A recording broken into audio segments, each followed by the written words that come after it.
Hi అండి, welcome to ఈషిరస్ kitchen. ఈరోజు చాలా సింపుల్ అండ్ టేస్టీ చికెన్ ఫ్రైని చూపిస్తాను. మీరు కూడా ఒకసారి ఈ విధంగా ట్రై చేయండి. చాలా ఈజీగా క్విక్గా ప్రిపేర్ చేసుకోవచ్చు. ఇది ఎలా ప్రిపేర్ చేయాలి ఇప్పుడు చూద్దామండి. దీనికోసం ముందుగా స్టవ్ వెలిగించి ఒక ప్యాన్ పెట్టుకొని దానిలో ఒక 3 టేబుల్ స్పూన్ ఆయిల్ వేసుకోవాలి. ఇలా ఆయిల్ వేసిన తర్వాత 1 కప్పు సన్నగా తరిగిన ఉల్లిపాయ ముక్కల్ని వేసుకోవాలండి. ఉల్లిపాయల్ని కాస్త దోరగా వేయించుకోవాలి. హై ఫ్లేమ్లోనే వేయించుకోవాలండి. వీడియోలో చూపిస్తున్న విధంగా వేయించుకుంటే సరిపోతుందండి. ఇప్పుడు దీనిలో ఒక 1/2 కేజీ చికెన్ని నీట్గా శుభ్రం చేసుకొని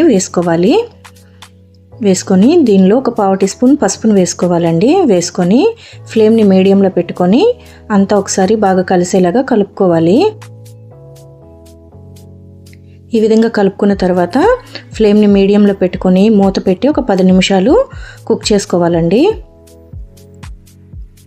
ఇలా ఒక 10 నిమిషాల తర్వాత మూత తీసి ఒక 2 టేబుల్ స్పూన్ అల్లం వెల్లుల్లి పేస్ట్ని వేసుకోవాలండి. ఇలా అల్లం వెల్లుల్లి పేస్ట్ వేసుకొని పచ్చివాసన పోయేదాకా బాగా కలుపుకుంటూ ఫ్రై చేసుకోవాలండి. ఒక 1 మినిట్ పాటు పచ్చివాసన పోయేదాకా ఫ్రై చేసుకోవాలి. ఒక 1 మినిట్ తర్వాత దీనిలో 1 టేబుల్ స్పూన్ ధనియాల పొడి, 1.5 స్పూన్ చికెన్ మసాలా వేసుకోవాలండి.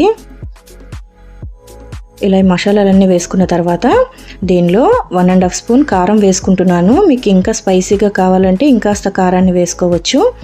ఇలా కారం కూడా వేసుకున్న తర్వాత మొత్తం అన్నీ కూడా చికెన్కి పట్టుకునే విధంగా కలుపుకోవాలండి.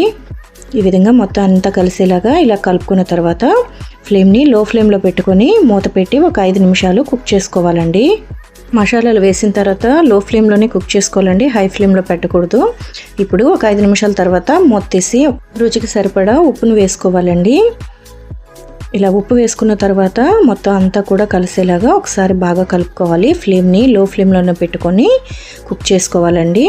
మీడియం టు హై ఫ్లేమ్ పెడితే కర్రీ అనేది మాడిపోతుంది. ఇప్పుడు మొత్తం కలిసిన తర్వాత మూత పెట్టుకొని లో ఫ్లేమ్లోనే మధ్యలో కలుపుకుంటూ కుక్ చేసుకోవాలండి. ఇలా ఒక 5 నిమిషాలకు ఒకసారి మూత తీసి ఒకసారి కలుపుకుంటూ ఉండాలి, అడుగంటేస్తూ ఉంటుందండి. ఇప్పుడు కర్రీ చికెన్ అనేది మెత్తగా కుక్ చేసుకోవాలండి. ఇలా చికెన్ కుక్ అయిపోయిన తర్వాత దీనిలో ఒక 4-5 పచ్చిమిర్చిని వేసుకోవాలండి. పచ్చిమిర్చి వేసుకోవటం వల్ల చికెన్ టేస్ట్ అనేది చాలా బాగుంటుందండి. ఇది మాత్రం మిస్ చేయకండి. ఇలా పచ్చిమిర్చి కూడా వేసుకొని ఒకసారి కలుపుకోవాలి. ఇలా కలుపుకున్న తర్వాత మూత పెట్టుకొని చికెన్ అనేది మెత్తగా కుక్ చేసుకోవాలండి.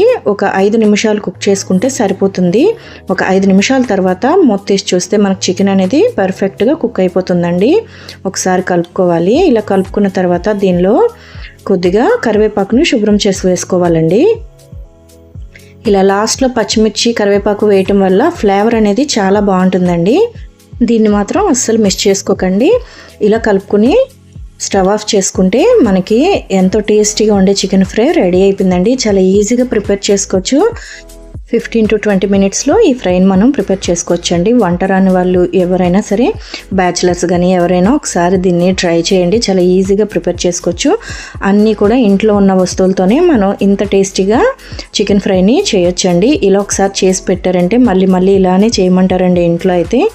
మీరు కూడా ఒకసారి ఈ విధంగా ట్రై చేయండి. ఎలా వచ్చిందో కామెంట్ చేయండి.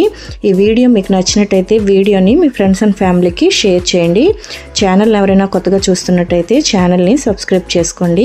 వీడియోని లైక్ చేయండి, షేర్ చేయండి, కామెంట్ చేయండి. Thank you for watching.